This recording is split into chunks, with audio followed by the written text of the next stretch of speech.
have been standing in the gap for so many of our citizens, and they were crucial in helping to secure these grants. State Representative Royce DePlessis, First 72 Plus, Louisiana Parole Project, the Innocence Project, New Orleans, and other partners like Southern University Law Center Professor Angela Bale, Xavier University Investigative Program Director Helen Malgrim.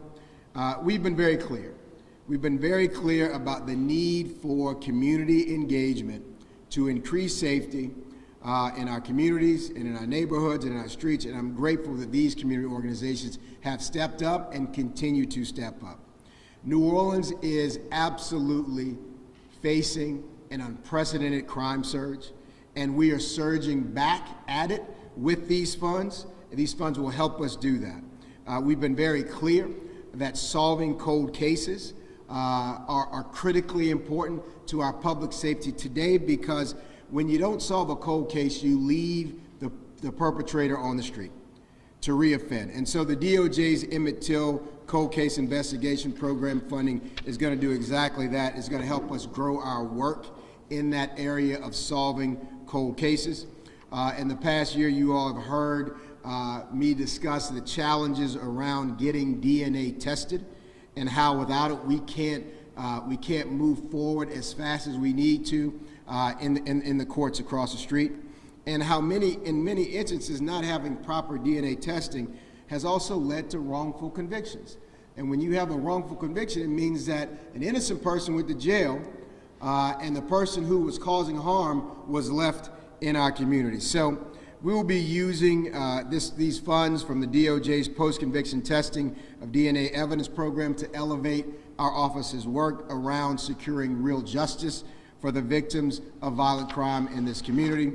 We're also well aware that a very, very important part of this piece is making sure that many of the challenges that face citizens re-entering society after paying their debt in full is a huge part of public safety. Because if you can help somebody stand up on their own 2 feet and take care of their families after that debt has been paid for whatever crime it was, then you have a better chance of not having any recidivism or having reoffending. And through funding from the DOJ's Innovation and Reentry Program, we will be partnering with the First 72 Plus and the Louisiana Parole Project to convene a task force that will be responsible for our community members returning back to our neighborhoods. And lastly, I've been very, very clear about the negative impacts of public safety when someone is wrongfully convicted. And I can't say it loud enough. When you don't care enough to pay attention to the evidence, when you don't care enough to make sure that you have the right person in the crosshairs of the legal justice system, then you are ignoring evidence and you're ignoring the person that caused the real harm. You have to make sure you have the right person.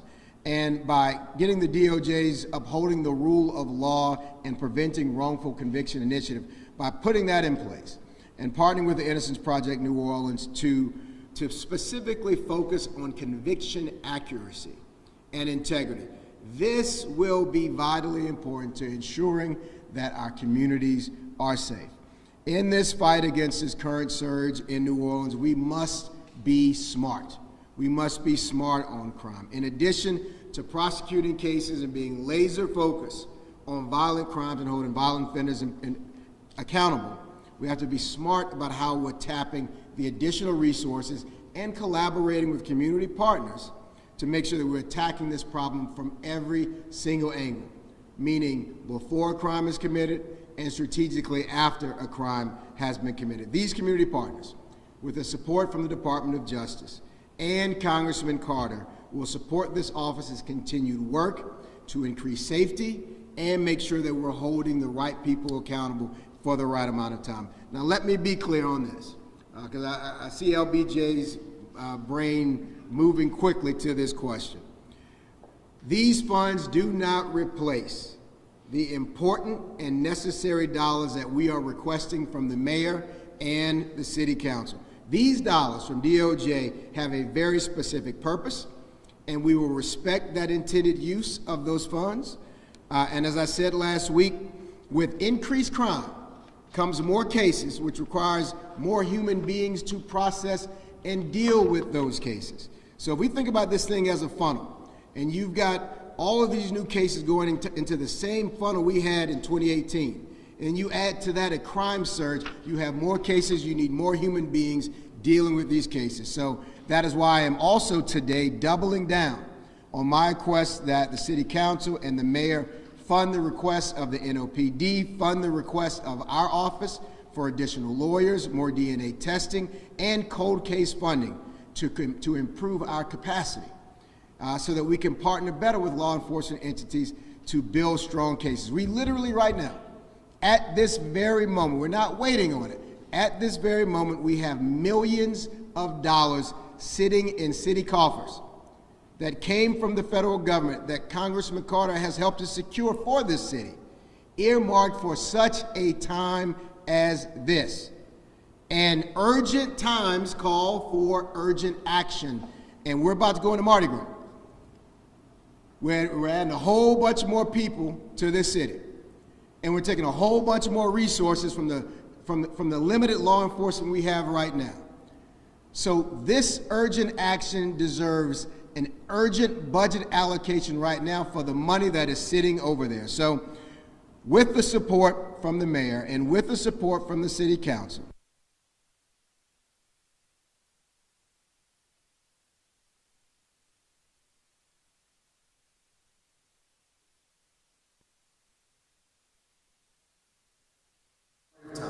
Councilman Carter.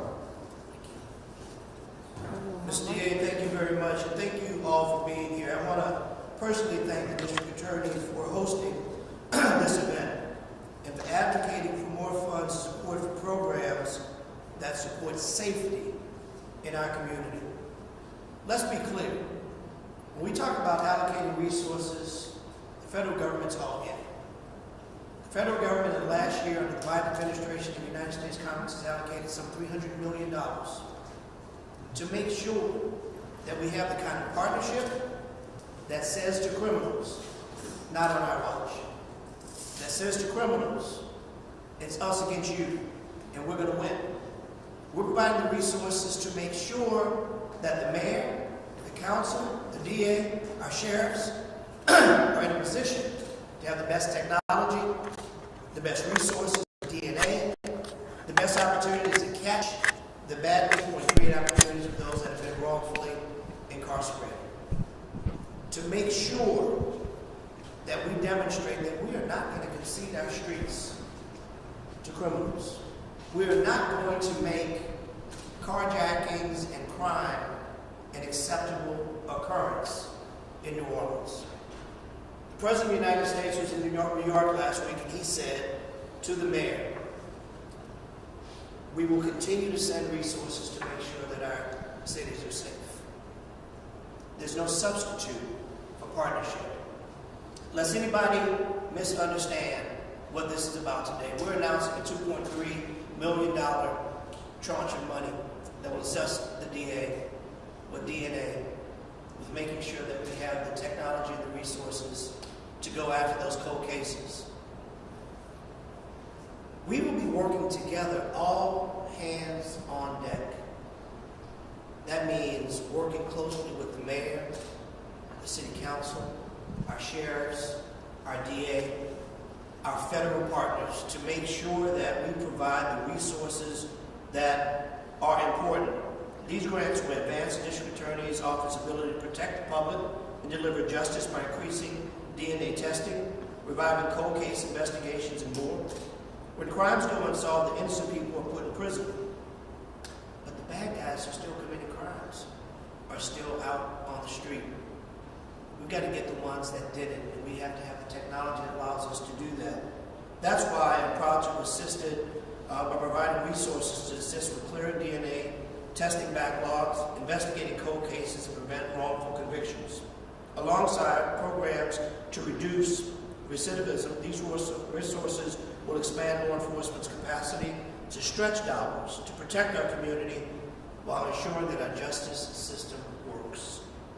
I'm also proud that these grants will aid people as they re-enter society after incarceration, having serving serve their time, to make sure that we use examples of people that have gone through the system and are now productive citizens working to help not only become productive citizens, but help talk to other young people about not taking that path. This is a multi-pronged approach with a lot of moving parts. All hands on deck is what I started with. On hands on deck is how I finish. We're going to win this battle. I, as a member of Congress, in conjunction with the Biden administration, will continue to fight forward, to bring more resources, to make sure that we have the adequate people power on the street, that we have the kind of technology that will allow the DA to have cases that will stick, cases that can be prosecuted, and that will have the evidence preserved and presented in a way that the bad guys can't win. It's not an overnight thing. It's not a me or my thing. It's an us and a we thing. And together we will clean up our streets. And I will pledge to you as a member of Congress that I will continue to bring resources back to our local and state governments so that they will have the tools, they will have the resources, the manpower, the people power, the woman power to pay, retain, recruit, and send messages both real and in energy and action to the criminals that you will not win. We will find you, we will prosecute you, and we will restore the law and order to the city of New Orleans that she so desperately deserves. And I'm happy to be here to support the DA, the mayor, and the city council. Congressman Carter, thank you for standing in the gap in Washington, D.C. to make sure that federal dollars are getting to our cities, to deal with the detritus and chaos left by an unprecedented global pandemic. You all knew this was coming, and you all knew that cities would need more resources to deal with those increases in crime. And I want to thank you for making sure the city of New Orleans is not left behind. Mr. Chad Sanders from the First 72. Thank you, Congressman Carter. Thank you, D.A. Williams. On behalf of the First 72 Plus, our partners in the Louisiana Parole Project, and so many folks that we serve, we understand this moment that we have an unparalleled opportunity and an unprecedented chance to partner, collaborate, and truly be a laboratory for innovation in reentry. We know that reentry is critical to public safety. And so in this moment, being able to begin this new partnership such that we can make the critical investments in creating humanity, providing a sense of community and direct support to returning citizens, we'll be able to not only continue to do the work, but maximize and accelerate the work. Thank you all. Thank you, Chad. I see we've got Judge DeLarge here with us too. Judge DeLarge, thank you for being here. You know how big it is that we are investing in people who have paid their debt. I see you doing that in your court on Fridays on a very regular basis. Thank you for doing that work. Pastor Jefferson from the First 72, thank you as well for being here. Curtis? Say some on-topic questions. We'll start with Jillian.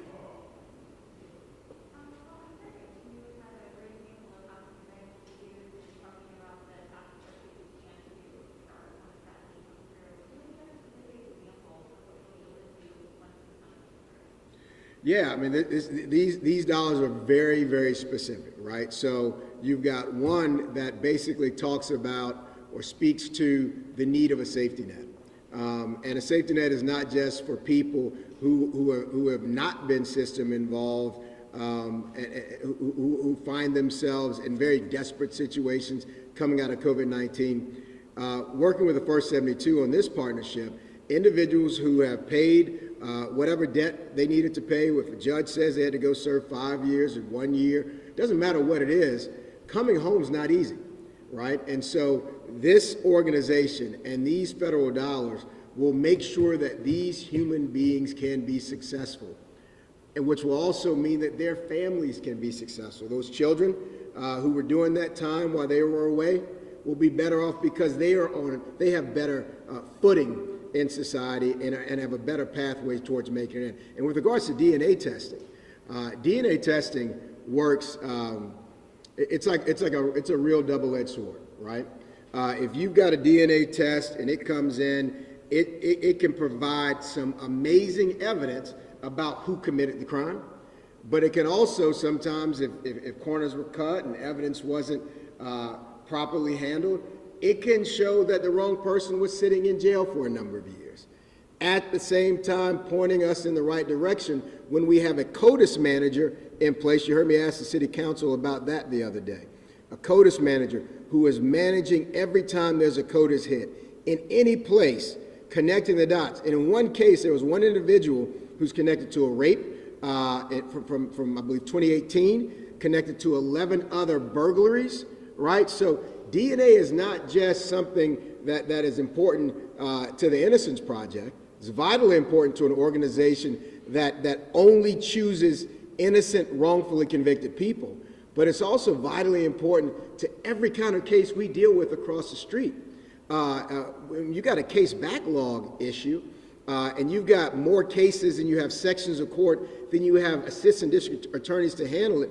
If you got a piece of paper that says, I've got Hashim Walter's DNA at this crime scene, and you can provide that at arraignment, you've got a really good chance of getting some guilty pleas long before you clog up your docket with motion hearings because you don't have that evidence, right? So that sort of work, whether it's an Emmett Till grant or going after cold cases and using DNA there, or whether it's working with the Innocence Project, using DNA there, these are very specific strategies that are going to build trust in this community and make sure that this office does it right year in and year out and builds institutional mechanisms to do that. Yes, Mr. Attorney, the specific funding, you said these are specific dollars, they don't relate to DNA for current cases, is that correct? That's correct. This is DNA with regards to cold cases, which is why I had to reiterate at the end of my first remarks. We are pleading with the mayor, we are pleading with the city council to use some of that $100 million that the Surgeon General, that President Biden, that Congressman Carter said, you know, cities are going to be in the throes of crisis when they come out of this self-induced coma caused by COVID. The food insecurity, the housing insecurity, kids that were truant before. One school gave us numbers. They said there were about 40 to 60% kids not coming back, right? Folks in D.C. knew we were going to need this, right? So they've already sent other money last year that was supposed to be attacking this so that we were not in this crime surge. Now we're in the throes of the crime surge, and those dollars need to be released. The other question I have is that generally we hear the Innocence Project, they're great work on that. And in fact, they're working to get someone released from, say, this office, your predecessor, or whomever, to now be working with them in conjunction with the Innocence Project on these types of cases. What does that feel like? You know, I think it means the system's getting smarter. You know, there's a lot of things that we need to, that require robust discussion, and sometimes we're on the opposite sides of a coin on. But if a person is innocent of the crime they were convicted of, right, that's something we can all agree on. If we want to really be smart on crime, then we can admit that when an innocent man is in jail, a guilty person has been left in our streets to wreak havoc. And not to get too nuanced here, a lot of the crime that we're seeing in our city right now is retaliatory. People are taking justice into their own hands because the system has let them down for years. The system didn't arrest the right person, as you heard Congressman Carter say. If the right person doesn't get held to account, then you see the person who you know was involved in taking your loved one. And so working with the Innocence Project this way, I think just admits that this system is getting smarter. It's not wasting taxpayer dollars fighting things that we need to all be agreeing with. One last question. When can the office expect to get this funding to start moving this ball along? Well, remember, there's some $300 million that's already been allocated. We've worked with appropriations, we've worked with the various agencies through CARES Act money, ARP money, the American Rescue Plan. So these dollars are available. Oh, these grant dollars are going to be ready for drawdown almost immediately. All right, thank you. Thanks, everybody.